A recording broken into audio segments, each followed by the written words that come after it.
इथे फक्त दागिने नाही तर पिढ्यानपिढ्यांचा विश्वास मिळतो.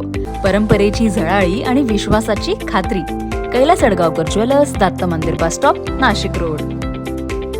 3 लाख रुपये किमतीच्या मुद्देमालासह रेकॉर्डवरील गुन्हेगार क्राईम ब्रँच युनिट 2च्या ताब्यात. याबाबत पोलिसांनी दिलेल्या माहितीनुसार 15 ऑक्टोबर 2025ला बांधकाम व्यवसायासाठी लागणाऱ्या सेंटरिंगच्या प्लेटा भाडेतत्वावर घेऊन फसवणूक झाल्याचा गुन्हा इंदिरानगर पोलीस ठाण्यात दाखल झाला. गुन्हा दाखल झाल्यापासून सदर गुन्ह्यातील आरोपी फरार होता. आरोपीचा शोध घेत असताना पोलीस उपनिरीक्षक शंकर काळे आणि पोलीस हवालदार सुनील आहेर यांना मिळालेल्या माहितीने सदर गुन्ह्यातील आरोपी अशोक मगन मोहिते हा मसरूळ बेलदार वाडी येथे असल्याची माहिती मिळताच पोलीस पथकाने सापळा रचून त्याला ताब्यात घेत त्याच्याकडे गुन्ह्याची चौकशी केली असता त्याने गुन्हा केल्याची कबुली दिली. त्याच्या ताब्यातून 3 लाख रुपये किमतीच्या 200 लोखंडी सेंटरिंग प्लेट्स जप्त करण्यात आल्या.